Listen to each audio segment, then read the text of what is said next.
Тя е първата жена, наета професионално като електроинженер в САЩ и първата жена професор по електроинженерство в страната. Винаги е искала да бъде инженер, но в онези години е вярвала, че жените не бива да се занимават с инженерни науки. Дълбоко е грешала, защото само 12 години след като изрича това, става първата жена електроинженер в света.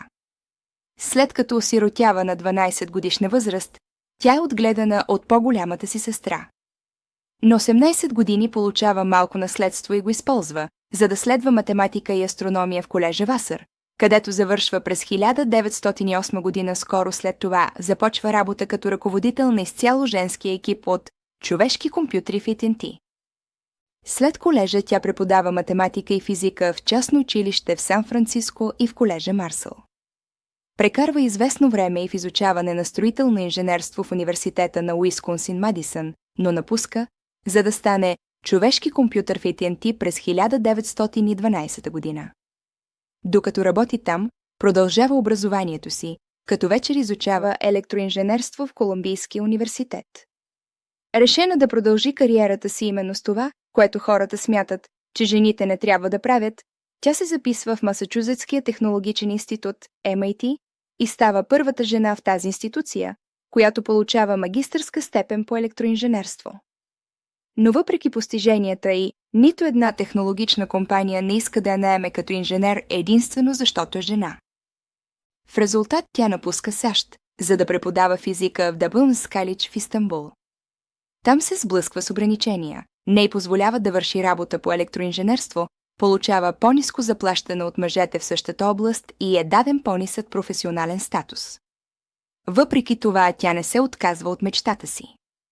След няколко години се връща в САЩ и започва работа в General Electric, където най-сетне позволяват да следва кариерата, която винаги е искала.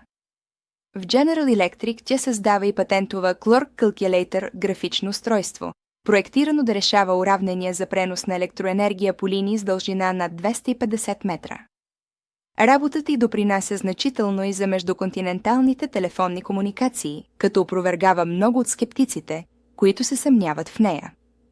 През 1922 година, на 38 години, тя става първата професионална жена електроинженер.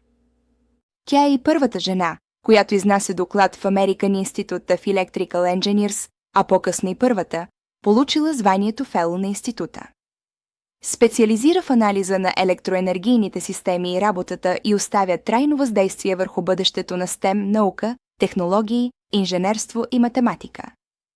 През 1947 година тя постига още един значим етап, когато става първата жена професор по електроинженерство в САЩ, приемайки пост в Тексаския университет в Остин. През цялата си кариера тя често е дискриминирана и подлагана на полови стереотипи в мъжка среда. Но никога не се предава. Нейните оръжия срещу тези бариери са непрекъснатото учене, иновативните изследвания и вярата в собствените й способности. Като жена, работеща сфера, традиционно доминирана от мъже, тя доказва, че жените могат да се справят поне толкова добре, колкото и мъжете, ако им се даде възможност.